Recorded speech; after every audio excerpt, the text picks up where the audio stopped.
Hi, it's Walter, and I'm recording this message for Sunday, May the 17th, 2020. This is the 10th Sunday in a row. We haven't been able to meet together because of restrictions related to the coronavirus pandemic. Well, this morning we're going to spend a few minutes talking about control and submission. And I want to start out with a confession.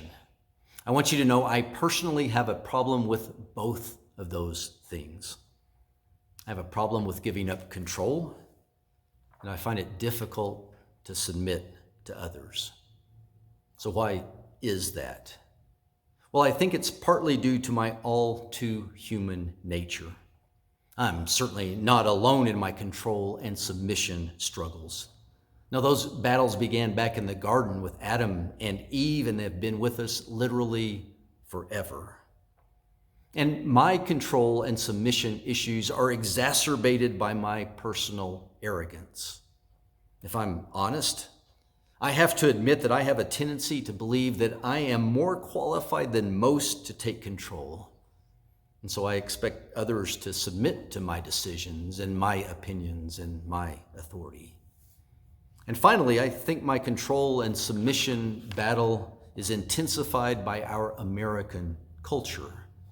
It's a culture that celebrates and glorifies independence and autonomy and self-reliance. And I don't know for sure, but I suspect that many of you share at least some of those traits and some of those struggles.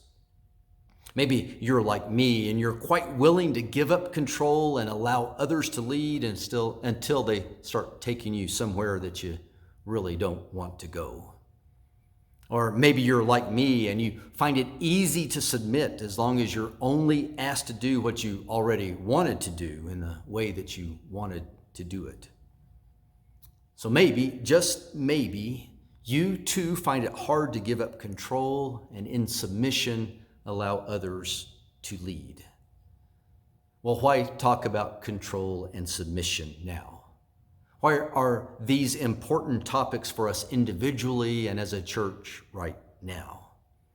Well, first of all, I want you to know that I believe that control and submission are appropriate and very important topics for churches and for Christians at any time. In fact, I would argue that control and submission are at the very heart of the biblical message. In fact, in many ways, the central question asked by the Bible is about control and submission.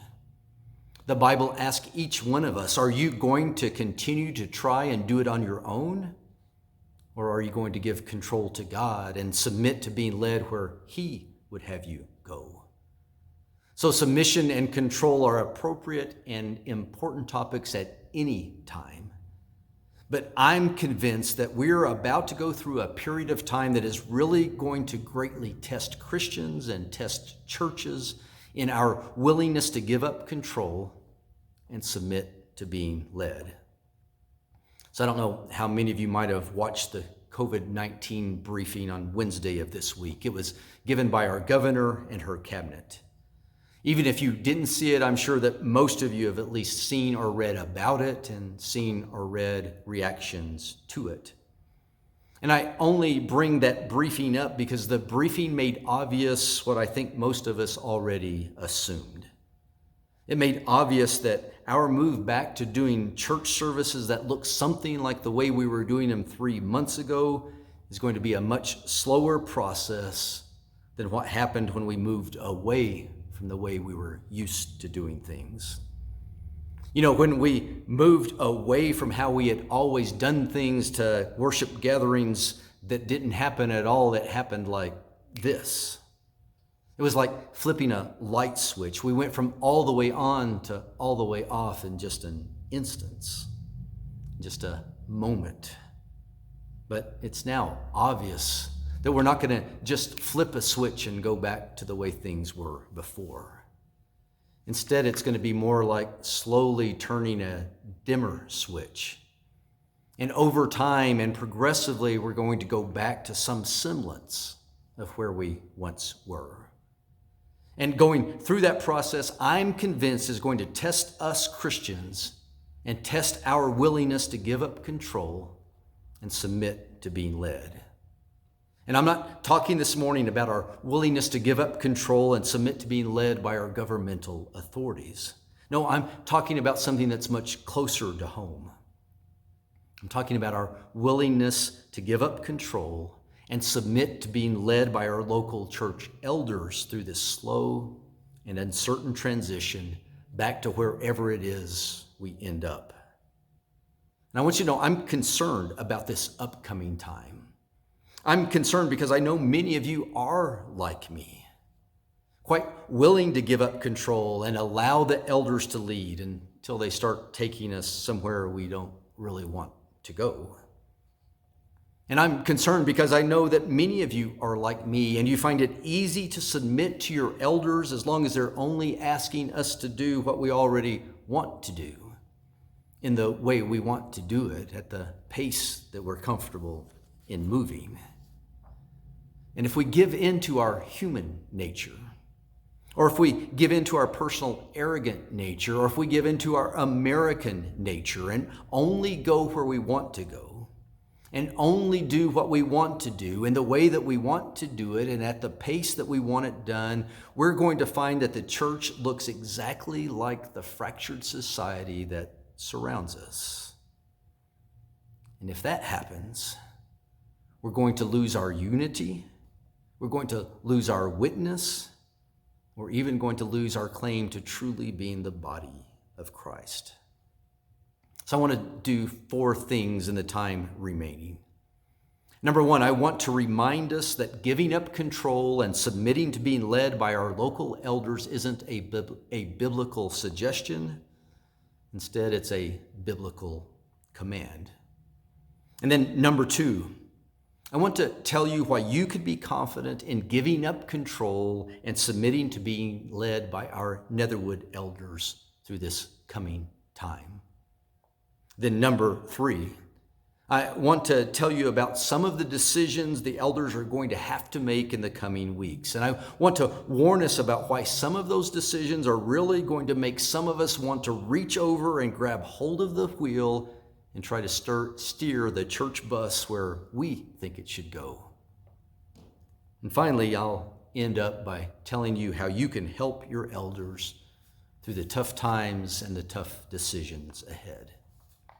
So number 1, giving up control and submitting to our elders isn't a biblical suggestion, it's a biblical command. Listen to Hebrews chapter 13, verse 17. The Hebrews writer says this, he says, "Obey your leaders and submit to their authority. They keep watch over you as men who must give an account. Obey them so that their work will be a joy, not a burden, for that would be of no advantage to you." Here's another translation of the same verse that I really like. It says, "Obey your spiritual leaders and recognize their authority, for they keep watch over your souls without resting, since they will have to give an account to God for their work. So it will benefit you when you make their work a pleasure and not a heavy burden." I don't think that needs a whole lot of explanation, right? It's written to church members like us about leaders like ours. And its message is simple and its message is straightforward.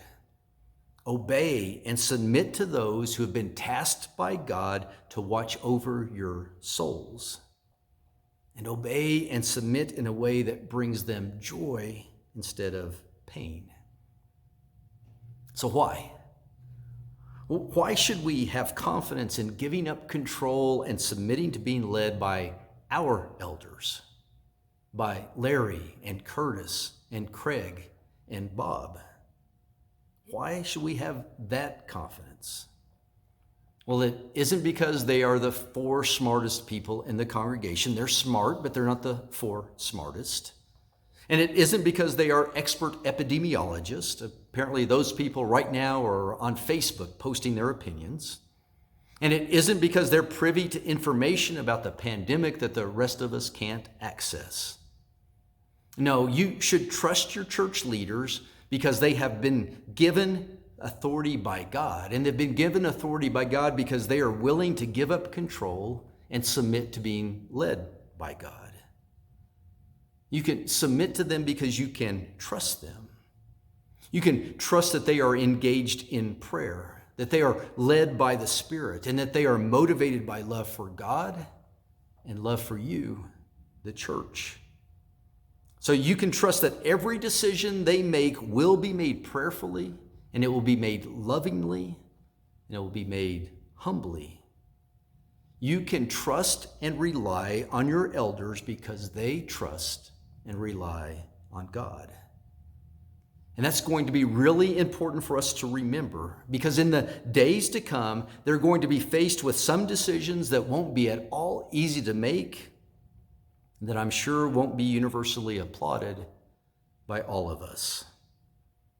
I imagine most of you either read or heard the recent statement from the elders, a statement that just outlines some of the issues and some of the decisions your elders are going to be confronted with in the coming weeks.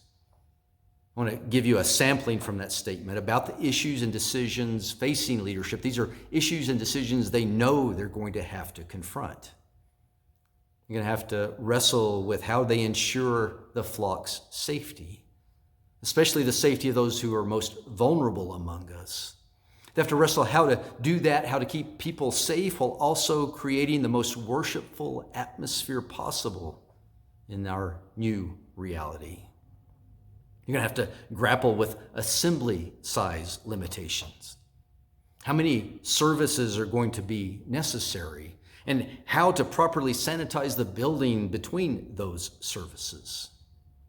You're going to have to wrestle with how social distancing is going to work, and can we have a truly worshipful atmosphere maintained if our members are having to socially distance, be spread throughout this meeting space. They're going to have to work with the idea of masks. Are those going to be required? And if they're required, how does that decision affect the health and the worship experience of our members? And that's just a sampling of the things our elders know right now that they will be facing. And they know that there are things that they haven't even imagined that they will face in the future. And I am absolutely certain that some of the decisions that they make will ask many of us to do things that we really don't want to do, in ways that we really don't want to do them, and at a pace either too fast or too slow, at a pace that we find uncomfortable. And I know that that's going to happen because I have no doubt that there will be decisions made by the elders for me to do some things I really don't want to do, in ways that I really don't think they should be done, and at a pace either too slow or too fast, a pace that I find uncomfortable. And that's when the test comes. Because at that point, each of us is going to have to choose. We're going to have to choose either to trust our elders enough to give up control and submit to being led by our submissive leaders, or to reach over and try to grab the wheel and try to steer the church bus where we think it should go at the speed we think it should be traveling. And so I want you to know that I'm preparing myself for that day. And I want to ask you to prepare yourself for the time that's coming when you want to grab the wheel of the church bus. The time that's coming when you want to reach over and set your own course. And I ask you to prepare for those moments. And in those moments, be prepared to simply trust our godly elders. Trust them to make the prayerful and loving and humble decisions that are in the best interest of the entire body. How can you help? Well, this is how you can help your elders deal with the decisions that are coming. You can pray. You can pray for them to have wisdom. You can pray for them to have discernment. You can also pray that you'll be a part of that process by having a humble, by having an obedient, and having a submissive heart, so that our church will stand out in sharp contrast to the fractured society that surrounds us and stand as a witness to the unifying power of Jesus Christ. So my prayer for our elders is that the Lord will bless them and protect them, that the Lord will make his face to shine on them and give them his peace as they lead us through the uncertain days ahead. And my prayer for the church, my prayer for all of us, is that we will each have humble and submissive hearts so that our elders will be able to lead us joyfully into the future that God has prepared for us. Amen.